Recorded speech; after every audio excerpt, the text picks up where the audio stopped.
আজকের রেসিপি চিংড়ি মাছের মালাইকারি। এই রেসিপিটা এইমাত্র তোমাদের সাথে আমি বড় ভিডিওতে শেয়ার করে দিয়েছি, তো তোমরা অবশ্যই কিন্তু সেই ভিডিওটা চেক করে নিও। আশা করবো বেশ ভালোই লাগবে তোমাদের দেখতে।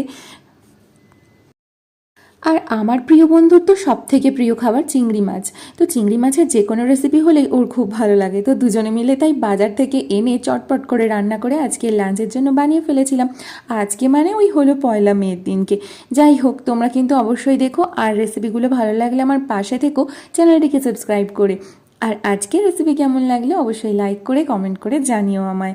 তো দেখো, আমি কিন্তু মালাইকারিতে রেডিমেড নারকেলের এরকম দুধ কিনে এনে বানিয়েছি, কারণ এখানে নারকেল কিনে তাকে কুড়ে আবার সেখান থেকে দুধ বের করা অনেক কঠিন কাজ। তো সেই জন্য খুব ভালো টেস্ট ছিল কিন্তু। তো তোমরা চাইলে কিন্তু পাউডার দুধেও বানাতে পারো। যাই হোক, শেষে কিন্তু আমি এটা গাওয়া ঘি গরম মশলা দিয়ে নামিয়ে নিয়েছিলাম। ভালো লাগলে অবশ্যই পাশে থেকো। টাটা, আবার চলে আসবো রেসিপি নিয়ে।